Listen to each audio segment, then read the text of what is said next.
Half the year is gone. If you don't reinvent yourself now, you'll drag the same version into 2025. This is your final call to glow up, level up, and finish strong. You've been drifting, distracted, maybe even discouraged, but this is your turning point. Her name was Naomi. And 6 months ago, she was barely holding it together. On the outside, she looked like she had it all: the polished photos, the productivity planner, the vision board full of dreams. But on the inside, she was unraveling. Every goal she set in January now stared back at her like a silent accusation. She kept saying, "I'll restart Monday," until Mondays became months. She was scrolling more than she was sleeping, pretending to be busy, but doing anything to avoid the mirror. Behind every smile was a scream. A deep, aching fear that maybe this version of her was all she'd ever be. And just when she thought it couldn't get worse, life did what life does. Her relationship ended. Her job put her on probation. Her closest friends stopped answering her texts. And that night, the night she sat on the bathroom floor, shaking, mascara streaking down her face, she asked one question through broken sobs. How did I get so lost? But here's where the twist comes in. She didn't break. She woke up. She wiped her tears and whispered to herself, "If I still have breath, I still have time." Radiant Rebels, listen closely. We're not waiting for January. We're not waiting for the stars to align, the motivation to kick in, or someone else to save us. We're resetting right now. Naomi chose herself. Now it's your turn. Fire, here's how to redesign the rest of your year and actually become the version of you that 2025 was made for. If you're ready to shift, share this video with another Radiant Rebel who needs this mid-year reset. And hit subscribe, because your reinvention, it starts right here. Part 1. Get honest and go back to basics. Radiant Rebels, if your goals no longer excite you, that's not laziness, it's wisdom. Pull up the goals you set back in January. Be honest. Do they still reflect the woman you're becoming, or do they belong to an older version of you who was still operating in survival mode, chasing approval, or playing small? Because here's the truth, your glow-up didn't start with a gym routine or a vision board. It started the moment you decided to stop pretending and start aligning. This mid-year moment is your permission slip to hit reset. Start by separating your life into 5 core areas: career, confidence, self-worth, health, joy. Then ask yourself, where am I really thriving, and where am I just surviving? For example, in career, maybe your old goal was to get promoted, but now you realize you want freedom, not just a title. In confidence, you might have said you wanted to fake it till you make it, but now you crave authenticity over performance.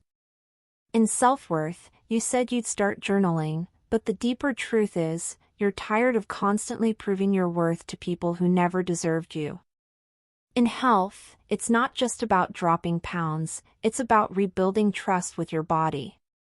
And in joy, how often do you prioritize pleasure, softness, fun? Or are you still addicted to struggle and calling it ambition? Rewrite your goals based on who you are today, not who you thought you should be 6 months ago. Let this reset be raw, real, and radically aligned. Part 2. What's really working? Before you tear yourself down or make another to-do list, stop. Not in your head. You've done more than you realize. Think back over the last 6 months. Not just the big wins, the subtle shifts too. Did you finally say no without guilt? Did you start choosing peace over people-pleasing? Did you set boundaries even when it was uncomfortable? Did you give up toxic cycles even when it was lonely? Did you show up on days when your inner critic told you not to? These moments count. They're not side notes, they're proof of your growth. Pull out a journal or voice memo and actually track them. Say them out loud. Brag on yourself. Because the world won't celebrate your small wins if you keep ignoring them. Then look at your habits. Which ones actually supported you? Maybe you weren't perfect at the morning routine, but walking outside for 10 minutes every day helped you regulate your emotions. Maybe you didn't read a book a week, but listening to one podcast made you rethink your relationship patterns. Maybe you only meditated 3 times, but each time you felt grounded again. Those are clues.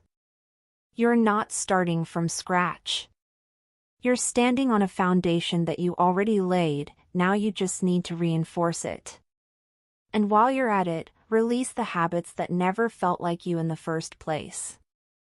If something drains your energy, makes you resentful, or feels performative, it's not aligned. Let go of the guilt. What didn't work isn't a failure, it's feedback. Part 3. Rewire your focus with proof. Your mind is always listening. And most of us are repeating lies in our heads without realizing it. I'm not disciplined enough. I always start and never finish. I'll never catch up. But here's the thing, that's not your truth. That's your trauma speaking. You've already done hard things. You've already made progress. And when you start focusing on your proof, not your past pain, you shift your identity. It's not just about positive thinking. It's about neural pathways. Every time you say something empowering and back it up with proof, you're literally rewiring your brain. So speak your wins into existence. I am consistent. I showed up even when I was tired. I do finish what I start. I've stuck with myself longer than anyone else has. I can trust myself. I've made hard decisions that no one else could make for me. Turn your past evidence into your new affirmation script. Put it on your mirror. Set it as a phone reminder. Say it when you brush your teeth. Say it when you're doubting everything. And when your inner critic pipes up, remind her.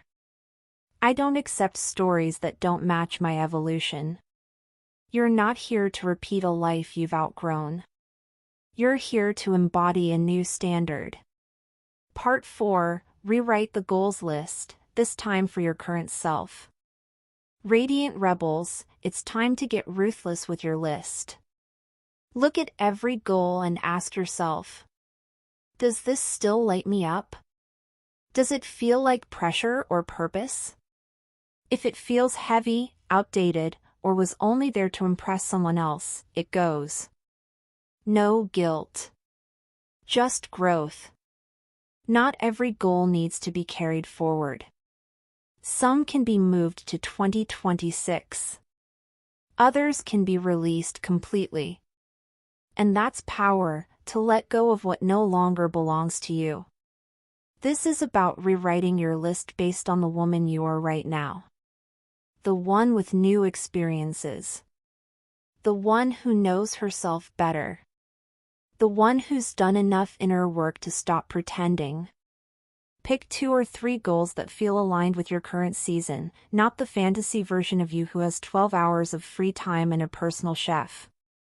But the real you. This is your new priority list. Keep it short, sharp, and soul-driven. For each of those goals, ask, why does this matter to me now? How will this version of me approach it differently than I did before? This isn't about giving up on your dream life. It's about taking the smartest path toward it, by syncing your goals with the season you're in. Because when your strategy reflects your real life, that's when momentum starts to build. Part 5. Turn every fail into a strategy. Let's talk about the goals that didn't stick. Not with shame. With curiosity. If something didn't work, it's not because you're lazy or unmotivated.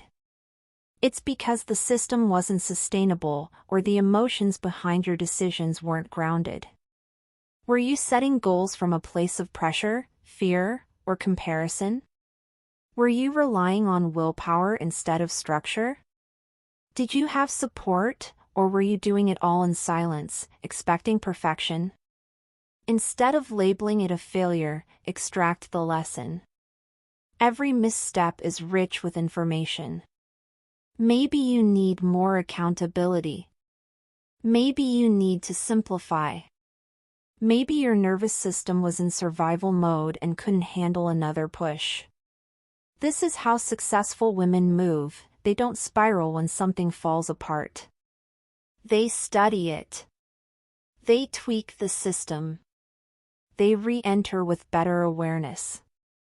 Every no you heard, every door that didn't open, every time you ghosted your own goals, it taught you something. Use that intel to move smarter, not harder. You're not starting over. You're starting with more wisdom. Part 6. Put it in the calendar or it won't happen. This part is the difference between dreaming and doing.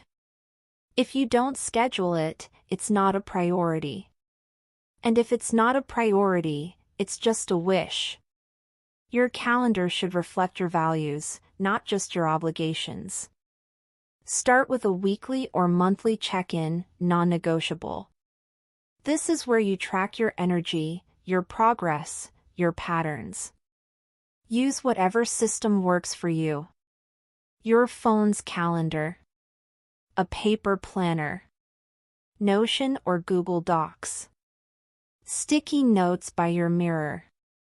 The tool doesn't matter. The consistency does. Take your top 2 or 3 goals and break them into small, doable actions. Then block time for those actions into your week. Need to boost confidence? Book 20 minutes for mirror affirmations. Need to build income? Block a daily hour to pitch, create, or study. Want better self-worth?